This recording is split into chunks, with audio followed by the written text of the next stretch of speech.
നമുക്കിന്ന് എന്തുകൊണ്ടാണ് എല്ലാവരും ധാരാളമായിട്ട് ഫിഷ് കഴിക്കണമെന്ന് പറയുന്നത് നോക്കാം. നമ്മുടെ ഭക്ഷണത്തിൽ കൂടെ നമുക്ക് പല ന്യൂട്രിയൻസും കിട്ടുന്നുണ്ട്. ഫിഷിൽ കൂടെ നമുക്ക് മെയിൻലി കിട്ടുന്നത് ഒമേഗ ഫാറ്റി ആസിഡ്സ് ആണ്.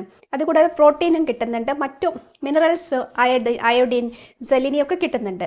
പക്ഷേ ഇന്ന് ഞാൻ പറയാൻ പോകുന്നത് ഒമേഗ ഫാറ്റി ആസിഡ്സിൻ്റെ ചില പ്രത്യേക കാര്യങ്ങളെക്കുറിച്ചാണ്. നമുക്ക് നട്ട്സ് ആൻഡ് സീഡ്സ് കഴിച്ചാലും ഒമേഗ ഫാറ്റി ആസിഡ്സ് കിട്ടും. പക്ഷേ ഫിഷിൻ്റെ ഇമ്പോർട്ടൻസ് എന്താണ് എന്നാണ് ഞാനിന്ന് പറയാൻ പോകുന്നത്.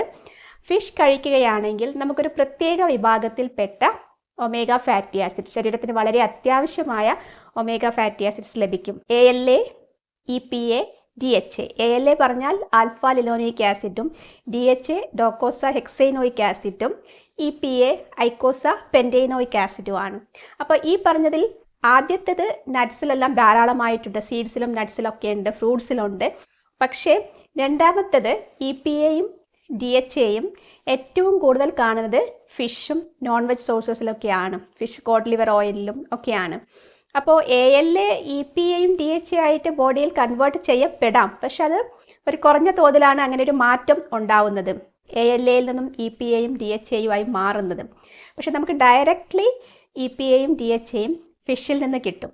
അപ്പോൾ ഇവയുടെ ഗുണം എന്താണെന്ന് വെച്ചാൽ ഈ DHA, EPA ഈ രണ്ടെണ്ണം നമ്മുടെ ശരീരത്തിൽ ഒരുപാട് വളരെ നല്ല ഇഫക്റ്റ് ഉണ്ടാക്കുന്നുണ്ട്. അതിൽ ഏറ്റവും പ്രധാനം TG കുറയ്ക്കുക എന്നുള്ളതാണ്. ട്രൈഗ്ലിസറൈഡ്സ്, ന്യൂട്രൽ ഫാറ്റ്സ്, നമ്മുടെ ഹാർട്ട് അറ്റാക്കിന് കാരണമായ ലൈപ്പിഡ്സിൽ ഫാറ്റിൽ ഒന്നാണ് TG.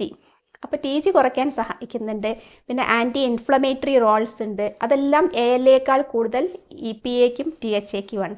പിന്നെ ഇതിലൊക്കെ അധികം ഇമ്പോർട്ടൻസ് നമ്മുടെ ബ്രെയിൻ ഹെൽത്തിലും അതുപോലെ മെൻ്റൽ ഹെൽത്തിലും ഒമേഗ ഫാറ്റി ആസിഡ്സിന് ഉണ്ട് എന്നുള്ളത് കൊണ്ടാണ്.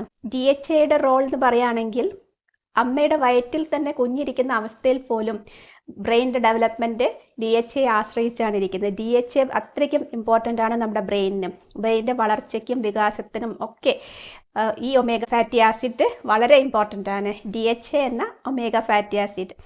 അപ്പോൾ അത് പ്രഗ്നൻ്റ് ലേഡീസ് എന്തായാലും കഴിച്ചിരിക്കണം ഫിഷ്.